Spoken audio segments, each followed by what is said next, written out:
अन्नदाता। पग पग पर है संग तुम्हारे अन्नदाता। लहू किसानों का बन के पसीना सींचता है धरती का सीना। मेहनत का तेरी हक दिलवाने, नई तकनीक नई खोज बताने। पशुधन को गुणवान बनाना, पौध सुरक्षा को सिखलाना, खेती के सब गुर समझाने, भारत का सरताज बनाने। आठों पहर है संग तुम्हारे अन्नदाता अन्नदाता। नमस्कार, मैं शालिनी आप सभी दर्शकों का अन्नदाता कार्यक्रम में स्वागत करती हूं। हर रोज की तरह आज भी हम कार्यक्रम में लेकर के आए हैं खेती बाड़ी से जुड़ी हुई बहुत सी लाभकारी जानकारियां। तो चलिए सबसे पहले देखते हैं कि क्या है विशेष आपके लिए आज के कार्यक्रम में। फ्रेंच बीन उत्पादन का एक प्रगतिशील किसान का अनुभव। धान की फसल में कीट रोगों का नियंत्रण भाग 6। मुर्गियों में रानीखेत बीमारी का उपाय और इसकी रोकथाम।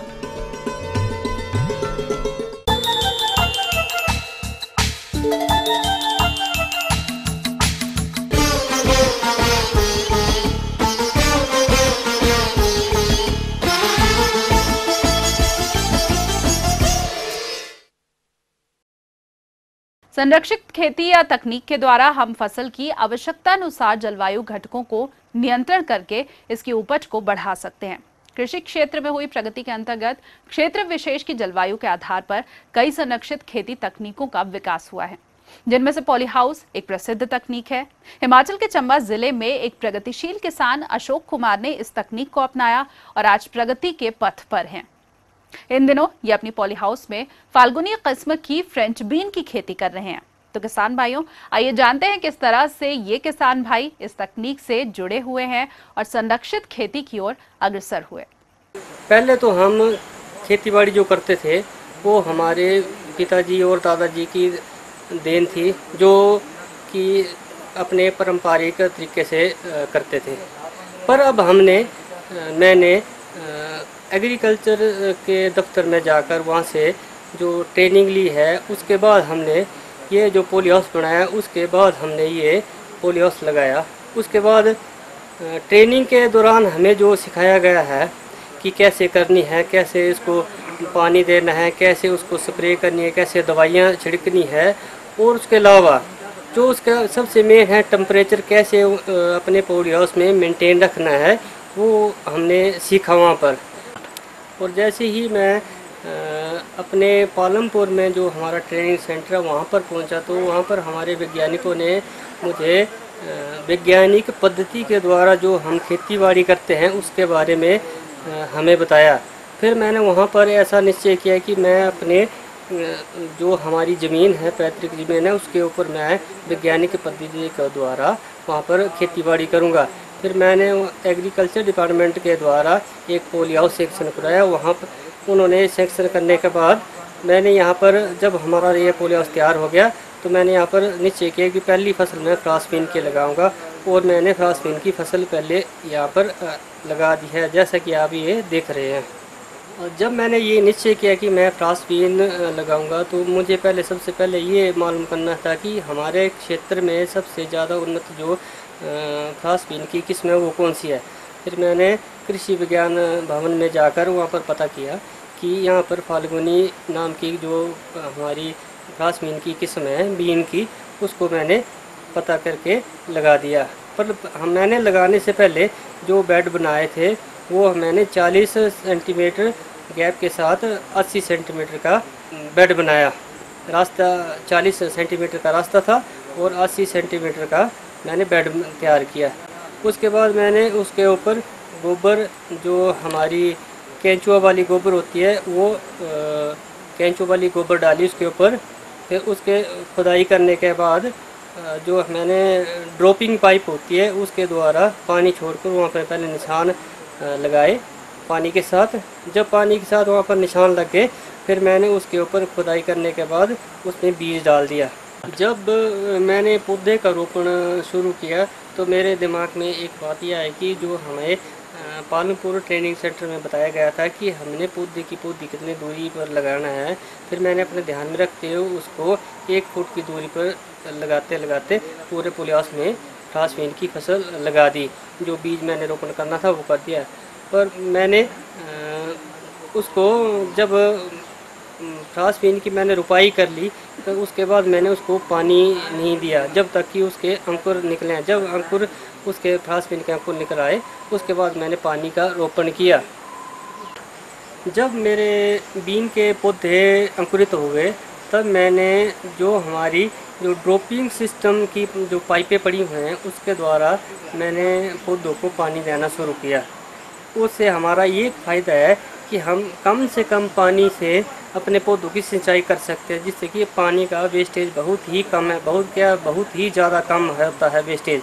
तो मैं शुक्रिया अदा करना चाहता हूँ अपने एग्रीकल्चर डिपार्टमेंट का, जिन्होंने ये पद्धति तैयार की हुई है।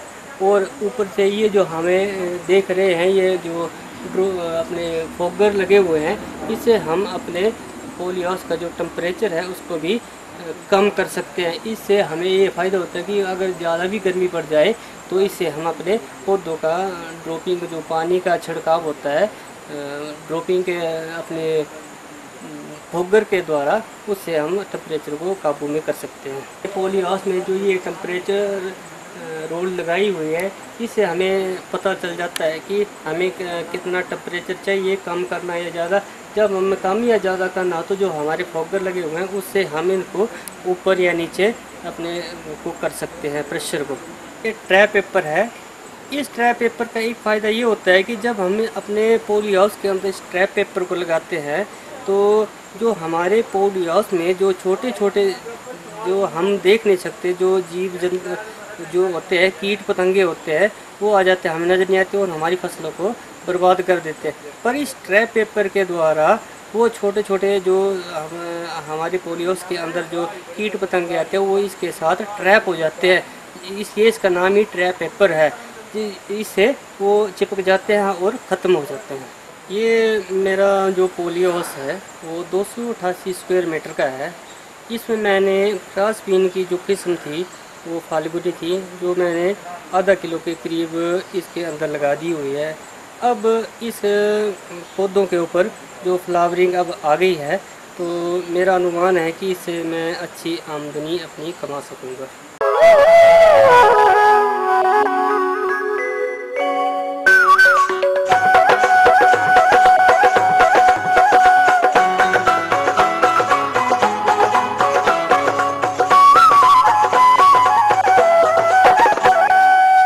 हमारे प्रदेश के जो किसान मुर्गी पालन से व्यवसाय कर रहे हैं वो उससे अधिक लाभ तभी ले सकते हैं जब इनके आहार और आवास प्रबंधन के साथ साथ मुर्गियों की बीमारियों से बचाव किया जाए। तो इन्हीं बीमारियों में से आज हम आपको जानकारी देंगे रानीखेत बीमारी के लक्षण, बचाव और इसके उपचार की, जिसकी विस्तार से जानकारी दे रहे हैं डॉक्टर गिरिराज गोयल। किसान भाइयों, आज हम बात करेंगे मुर्गियों में होने वाली एक सबसे भयंकर बीमारी जिसका नाम रानीखेत या न्यूकैसल डिसीज है। किसान भाइयों, जो मुर्गी पालक हैं वो इस बीमारी से भली भांति परिचित हैं। ये बीमारी श्वसन संबंधी बीमारी है। ये बीमारी एक विषाणु के द्वारा होती है और अगर किसी फ्लॉक में ये बीमारी हो जाती है तो निश्चित मृत्यु होती है और यदि उसी समय पर उपचार न किया जाए तो 100% मुर्गियों की मृत्यु हो सकती है। तो ऐसी स्थिति में किसान भाइयों आपको ध्यान रखना होगा कि आपके मुर्गियों के समूह में ये बीमारी ना आए और आपकी मुर्गियां इस बीमारी से बची रहें। क्योंकि वर्तमान में मौसम में आर्द्रता बहुत अधिक है एवं गर्मी भी बनी हुई है, ऐसी स्थिति में इस बीमारी के फैलने की संभावनाएं बहुत अधिक हैं और आगामी शीत ऋतु में भी ये बीमारी बहुत अधिक मात्रा में फैलती है। अतः किसान भाई, आपको चाहिए कि आप इस बीमारी से बचाव के तरीके जानें, इस बीमारी में कौन से प्रमुख लक्षण होते हैं उनके बारे में जानें।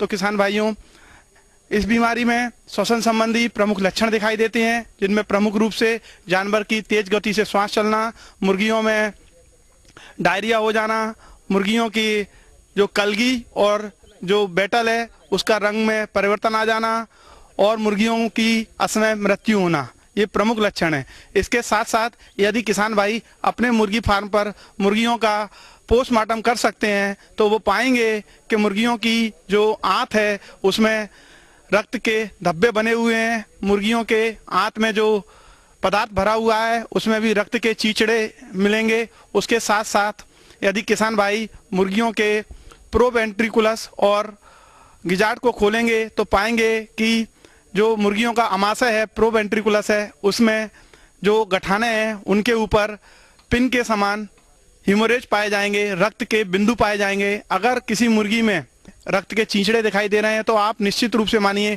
कि आपकी मुर्गियों के समूह में रानीखेत नामक बीमारी प्रवेश कर रही है।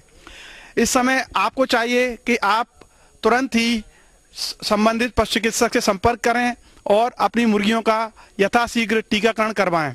टीकाकरण करने के लिए मुर्गियों की आयु का विशेष ध्यान रखना पड़ता है, क्योंकि रानीखेत नामक बीमारी में विभिन्न आयु में विभिन्न प्रकार के टीके लगाए जाते हैं। जैसे कि यदि मुर्गियों की आयु 8 सप्ताह से कम है तो उसमें F1 या नासोटा नामक स्ट्रेन का टीका लगाया जाता है, और यदि मुर्गियों की आयु 8 सप्ताह से अधिक हो जाती है तो उस स्थिति में मुर्गियों में R2B या मुक्तेश्वर स्ट्रेन नामक विषाणु का टीका लगाया जाता है। ऐसी स्थिति में यदि किसान भाई देख रहे हैं कि उनकी मुर्गियों में निरंतर मृत्यु हो रही है तो किसान भाइयों को चाहिए कि मुर्गियों के पानी में विटामिन सी या इलेक्ट्रोलाइट मिलाएं, जिससे कि उनकी रोग प्रतिरोधक क्षमता बढ़े और मुर्गियां विषाणुओं से मुकाबला कर सकें। इसके साथ साथ कुछ विशेष बातें जो आहार और आवास प्रबंधन में आपको रखनी चाहिए, जिनमें प्रमुख रूप से मुर्गियों के आवास में आप उचित हवा की व्यवस्था करें। यदि बारिश हो रही है तो मुर्गियों की आवास की खिड़कियों पर पॉलीथीन ढक दें, जिससे कि पानी अंदर ना जाने पाए। और यदि बारिश नहीं हो रही है और मौसम में आर्द्रता बहुत अधिक है तो आप ये सुनिश्चित करें कि मुर्गियों के बाड़े में हवा का बहाव उचित हो, जिससे कि मुर्गियों के बुरादे में उपस्थित नमी उड़ जाए और मुर्गियों में श्वसन संबंधी समस्याएं उत्पन्न ना हो। इसके साथ मुर्गियों के पानी में भी आप सैनिटाइजर या अन्य प्रकार की डिसइंफेक्टेंट मिला सकते हैं, जिससे कि मुर्गियों में इस विषाणु के साथ साथ द्वितीय संक्रमण जैसे कि ई कोलाई नामक बैक्टीरिया का संक्रमण ना हो। कई बार ऐसा पाया गया है कि मुर्गियों में इस विषाणु के साथ साथ ई कोलाई और अन्य साल्मोनेला जैसे जीवाणुओं का संक्रमण हो जाता है, जिससे कि मुर्गियों की मृत्यु दर और ज़्यादा बढ़ जाती है। तो किसान भाइयों, आप यदि इन सब बातों का ध्यान रखेंगे तो अपने मुर्गियों के समूह में आप इस विषाणु के प्रकोप को रोक पाएंगे और अपनी मुर्गियों के अंडा उत्पादन एवं मांस उत्पादन की क्षमता को बनाए रखेंगे। तो ये थी कुछ उपयोगी जानकारियां। अब लेंगे एक छोटा सा ब्रेक, जल्द हाजिर होंगे और कार्यक्रम में आगे आपको देंगे बहुत सी महत्वपूर्ण जानकारियां। तो बने रहिए हमारे साथ।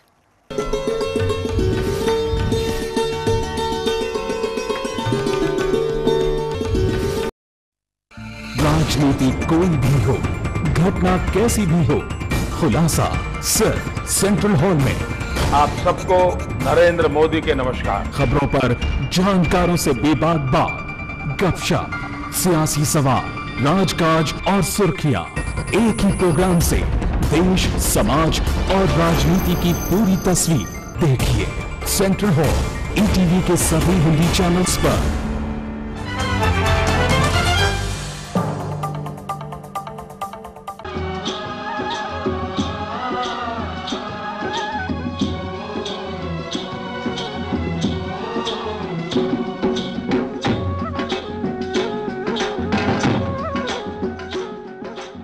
ब्रेक के बाद एक बार फिर से आप सभी दर्शकों का अन्नदाता कार्यक्रम में स्वागत है। बढ़ते हैं अगली प्रस्तुति की ओर।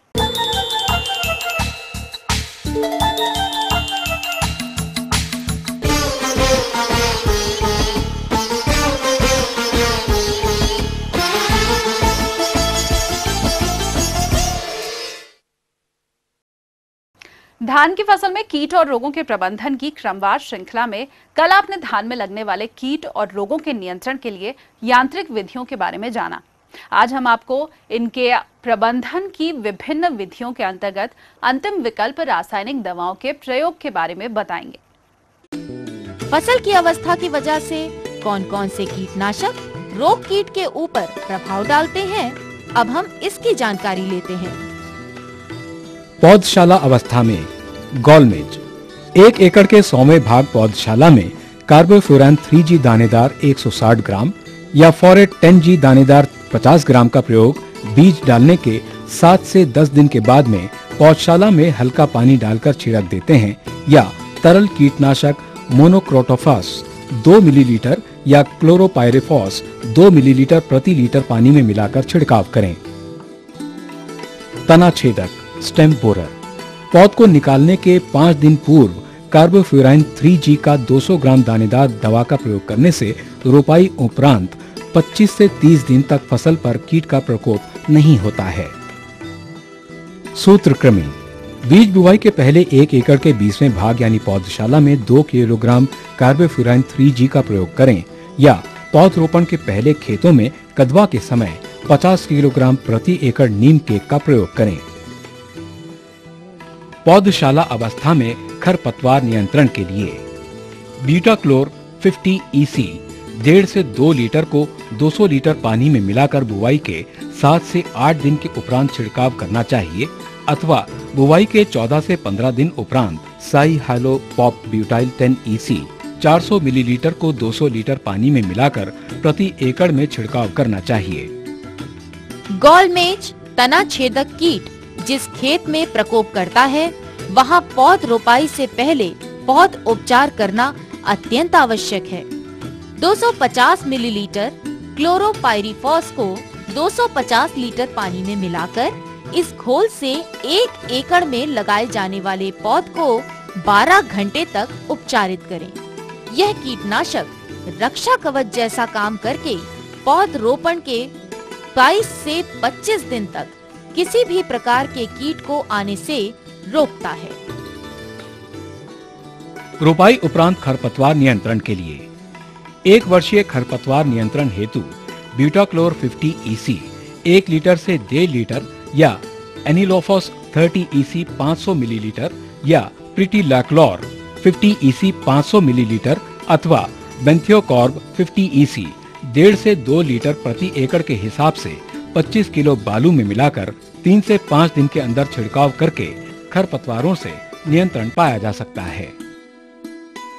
सभी प्रकार के खरपतवार यदि धान के खेत में उगते हैं तो उसके नियंत्रण हेतु प्रति एकड़ 4 किलो 5% दानेदार ब्यूटाक्लोर एवं 4 किलो 2,4-D इथाइल एस्टर को 20 किलो सूखे बालू में मिलाकर रुपाई के 3 से 4 दिन के अंदर छिड़काव करने से सभी प्रकार के खरपतवारों पर नियंत्रण पाया जा सकता है और इन दवाओं के प्रयोग के समय खेत में 3 से 4 सेंटीमीटर पानी भरा होना चाहिए तथा खेत का पानी बाहर ना निकले इसके लिए समुचित उपाय करने चाहिए। कल्ले की अवस्था में तना छेदक, गॉलमिज, पत्ती लपेटक, भूरा हरा एवं सफेद फुदका, सैनिक एवं हिस्पा कीट के नियंत्रण के लिए कार्बोफ्यूरान 3G दानेदार 10 किलोग्राम या फॉरेट 10G दानेदार 5 किलोग्राम या काट ऑफ हाइड्रोक्लोराइड 10 किलोग्राम दानेदार प्रति एकड़ के हिसाब से खेतों में बिखेर दें या मोनोक्रोटोफॉस 1.6 मिलीलीटर या क्लोरोपाइरिफॉस 2 मिलीलीटर या फॉस्फोमिडान 2 मिलीलीटर दवा प्रति लीटर पानी में मिलाकर छिड़काव करें। सूत्रकृमि के नियंत्रण के लिए 12 किलोग्राम कार्बोफ्यूरान प्रति एकड़ का प्रयोग करें। रेडी से लेकर गोब की अवस्था पर भूरा हरा एवं सफेद फुदका इन कीटों के नियंत्रण के लिए मोनोक्रोटोफॉस 2 मिलीलीटर या बीपीएमसी 2 मिलीलीटर या कार्बोरिल 3 ग्राम या एसीफेट 1.5 ग्राम या इमिडाक्लोपिड 0.6 मिलीलीटर या थायोमिथोक्साम 0.2 ग्राम या इथोफेन फ्लॉक्स 1.5 मिलीलीटर प्रति लीटर पानी में मिलाकर पौधे के निचले हिस्से पर छिड़काव करें। पुष्पण अवस्था से दाना बनने की अवस्था तक सैनिक कीटों के नियंत्रण के लिए क्विनोलफास 2 मिलीलीटर या मोनोक्रोटोफॉस 1.6 मिलीलीटर और या डाइक्लोरोवॉस 2 मिलीलीटर प्रति लीटर पानी में मिलाकर फसल पर छिड़काव करें। गंधी बग या मोनोक्रोटोफॉस 1.6 मिलीलीटर प्रति लीटर पानी में मिलाकर छिड़काव करें। मिलीबग एवं दहिया कीट कार्बोफ्यूरान 3G दानेदार 10 किलोग्राम प्रति एकड़ के हिसाब से छिड़काव करें या मोनोक्रोटोफॉस 1.6 मिलीलीटर का प्रति लीटर पानी मिलाकर छिड़काव करें। रोग नियंत्रण। झोंका 1 ग्राम कार्बेंडाजिम या 1 मिलीलीटर एडिफेनफॉस या 0.6 ग्राम ट्राइसाइक्लोजोल प्रति लीटर पानी में मिलाकर छिड़काव करें। आवरण झुलसा रोग हेक्साकोनाजोल 5 EC 2 मिलीलीटर या प्रोपिकोनाजोल 25 EC 1 मिलीलीटर या 2 मिलीलीटर वैलिडामाइसिन प्रति लीटर पानी में मिलाकर छिड़काव करें। जीवाणु झुलसा रोग 1 ग्राम स्ट्रेप्टोमाइसिन सल्फेट और 30 ग्राम कॉपर ऑक्सीक्लोराइड 10 लीटर पानी में मिलाकर छिड़काव करें या 1 ग्राम पोसामाइसिन और 30 ग्राम कॉपर ऑक्सीक्लोराइड 10 लीटर पानी में मिलाकर छिड़काव करें। आवरण सड़न भूरा धब्बा रोग 1 ग्राम कार्बेंडाजिम या 3 ग्राम मैनकोजेब प्रति लीटर पानी में मिलाकर छिड़काव करें। कंडवा रोग 1 ग्राम कार्बेंडाजिम या 2.5 ग्राम कॉपर ऑक्सीक्लोराइड का प्रति लीटर पानी में मिलाकर छिड़काव करें। राइस टुंगरू वायरस विषाणु रोग के नियंत्रण के लिए रासायनिक दवा का प्रयोग न करें। इसके लिए राइस टुंगरू वायरस को फैलाने वाला वाहक कीट का नियंत्रण करें तथा विषाणु जनित ग्रसित पौध को खेत से निकालकर जला दें।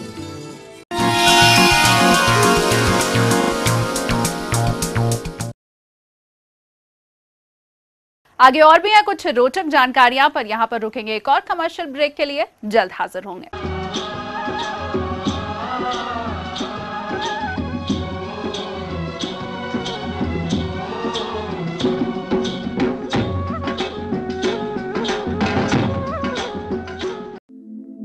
दुनिया के नक्शे पर यह है इंडिया मेरी जान।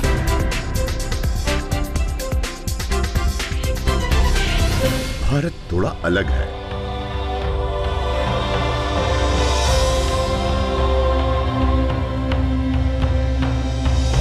देखा आपने, इतना सा भी छूट जाए तो सच अधूरा रह जाता है। बदलते भारत का पूरा सच। राष्ट्रीय समाचार हर रोज सुबह 8 और दोपहर 2 बजे।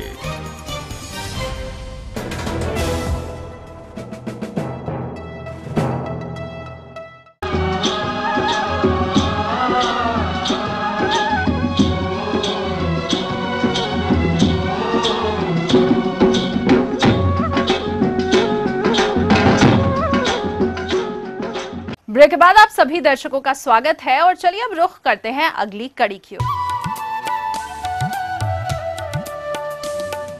अन्नदाता हेल्पलाइन निशुल्क फोन संपर्क सेवा के माध्यम से आपके द्वारा पूछे गए प्रश्नों में से एक या फिर 2 महत्वपूर्ण प्रश्नों को हम अपने कार्यक्रम में शामिल करते हैं और इसी के तहत आज का चयनित प्रश्न और उसका जवाब इस प्रकार है।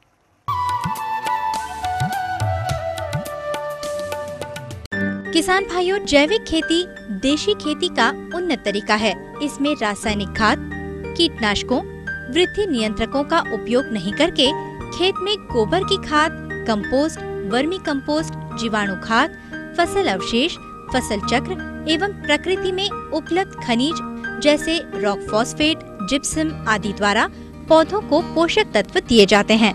फसल को प्रकृति में उपलब्ध मित्र कीड़ों, जीवाणुओं एवं जैविक कीटनाशकों द्वारा हानिकारक कीड़ों एवं बीमारियों से बचाया जाता है।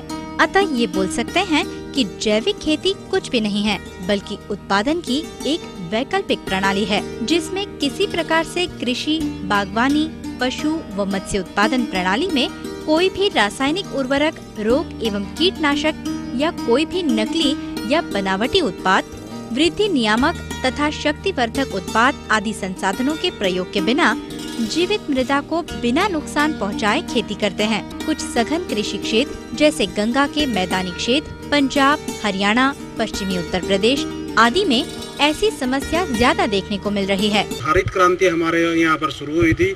उस हरित क्रांति के कारण हमारे को बेनिफिट तो हुआ है अनाज का, ये तो हो गया, हमारी भूखमरी तो मर गई थोड़ी बहुत। तो उसमें एक चीज का हमारे को नुकसान जरूर हुआ है किसानों को सबसे बड़ा नुकसान और समाज को सबसे बड़ा नुकसान यही हुआ है, क्योंकि प्रॉपर रासायनिक पे हमारी खेती डिपेंड हो गई और रासायनिक पे डिपेंड होने के बावजूद कैंसर और हार्ट अटैक जैसी बहुत ही भयंकर बीमारियां हमारे समाज में आ चुकी हैं। और इससे बचने के लिए हमारे को जैविक अपनाना पड़ेगा। अगर हमारे प्रॉपर जैविक हम खेती करेंगे और जैविक हमारा फूड और पशुओं का चारा होगा तो उसमें ऑटोमेटिक हम ये मानेंगे तो समाज सेवा के साथ साथ और हमारी जो बीमारी है उनसे भी छुटकारा मिलेगा। देश के किसानों को ये कहना चाहता हूँ, हमारे को 100 या 200 मन जीरी या हमारे को 60 मन गेहूँ या हमारे को कई क्विंटल खरबूजा या तरबूज निकालने की ज़रूरत नहीं है। हमारे को कम प्रोडक्शन हो कोई दिक्कत नहीं है, कम से कम जैविक बनाओ। आज भी जैविक पद्धति द्वारा देश में बहुत सी अलग अलग परिस्थितियों जहां सामाजिक उत्थान नहीं हुआ है, पिछड़े, पहाड़ी, घाटी तथा आदिवासी वाले क्षेत्र आदि में अपनाई जा रही है। मैंने जैविक का काम करना शुरू कर दिया 2010 के अंदर। स्टार्टिंग में तो 1-2 साल हमारे को दिक्कत आई है, क्योंकि उसमें प्रोडक्शन पूरा नहीं मिलता, थोड़ा खाद की और दवा की थोड़ी प्रॉब्लम रहती है। वो भी हमने अपने आप भरपाई पूरी कर ली। तकरीबन हमारा सिस्टम बहुत अच्छा चल पड़ा और अच्छी प्रोडक्शन होने लगी और अच्छे रेट मिलने लगे। और दूसरी हमारी जो वेजिटेबल और फ्रूट हम जो करते हैं वो सारा अच्छी मार्केट में जाता है, जैसे मॉल वगैरह में, दिल्ली में, और हमारा करनाल जाता है, हमारी लोकल मंडी पूंडरी है। और जो हमारे बंधे हुए कस्टमर है जो लोकल, जो जैविक ही खाना पसंद करते हैं, वो भी हमारे से अच्छा माल लेते हैं। इसमें कोई शंका नहीं कि हमारे किसानों के लिए ये सुनहरा अवसर है। मैं 2008 से जैविक खेती कर रहा हूँ, तो स्टार्टिंग में कुछ दिक्कतें आई, एवरेज भी, प्रोडक्शन भी बहुत कम हुई मेरी। 3 साल के बाद मेरी प्रोडक्शन बढ़िया मिली और मेरा मार्केट में एक नाम हो गया, अच्छा मुनाफा मिलने लगा। मेरा सारा प्रोडक्शन, जितने भी प्रोडक्ट होते हैं सारे मार्केट में हाथों हाथ बिक जाते हैं।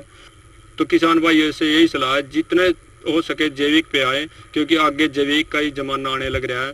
और ये तो हरियाणा सरकार की मेहरबानी है जो अब जैविक के किसानों के ऊपर बहुत ज़्यादा हमें प्रोत्साहन दे रही है। जहर युक्त खेती को छोड़कर हम किसानों से ये अपील करते हैं कि ऑर्गेनिक खेती की तरफ जाएं। इसमें शुरू में किसानों को हो सकता है थोड़ी पैदावार कम मिले, लेकिन जो रेट्स हैं उनके ऑर्गेनिक पदार्थों के, ऑर्गेनिक अनाजों के, वो किसानों को ज्यादा मिलते हैं। कई बार 1.5 से 2 गुना तक भी कंज्यूमर देने के लिए तैयार रहता है। बीज उपचार से लेकर फाइनल हार्वेस्टिंग तक किसानों को ट्रेनिंग देता है इसमें। और जैसे जैविक खाद है, जैसे वर्मी कंपोस्ट खाद है, केचुए की खाद है, बायोगैस स्लरी है, ये सब चीजें बनाने की मतलब किसानों को ट्रेनिंग देता है। किसानों को यही सलाह देना चाहूंगा कि कम से कम शुरू में कम से कम अपने रासायनिक दवाइयों का इस्तेमाल करें, उसके बाद ऑर्गेनिक तरफ जाएं। ऑर्गेनिक प्रोडक्ट हैं, ऑर्गेनिक जो कीड़े मार दवाइयां जैसे नीम से बने हुए उत्पाद हैं वो मतलब बाजार में उपलब्ध हैं, वो उन दवाइयों का इस्तेमाल करें। खाद के रूप में जैसे गोबर की खाद है, बायोगैस स्लरी है या अपनी वर्मी कंपोस्ट खाद है, उन खादों का इस्तेमाल करके किसान अपनी पैदावार को बढ़ा तो नहीं सकते ऑर्गेनिक खेती के अंदर, लेकिन उसको उस पैदावार को मेंटेन कर सकते। हम ये उम्मीद करते हैं कि आज का कार्यक्रम आप सभी दर्शकों के लिए उपयोगी रहा होगा। किसान भाइयों, अन्नदाता आपकी सेवा के लिए संकल्परत है। कृषि संबंधित समस्या और सुझावों के लिए आप हमें इस पते पर संपर्क कर सकते हैं। दूसरा अन्नदाता ETV Haryana, Himachal Pradesh, Ramoji film city, Hyderabad 501512। साथ ही आप हमें ईमेल भी कर सकते हैं। हमारा ईमेल आईडी है annadaata.hp@etv.co.in।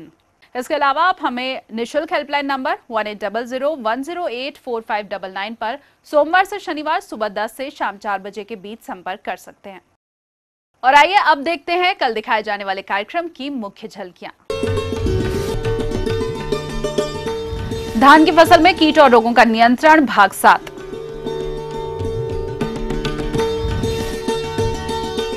मिश्रित खेती करके कैथल का किसान कमा रहा है अच्छी आमदनी।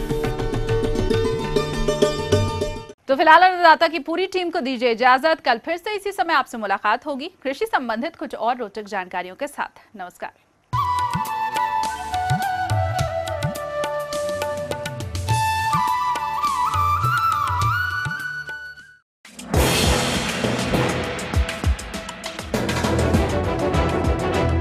आप देख रहे हैं ETV न्यूज हरियाणा, हिमाचल प्रदेश।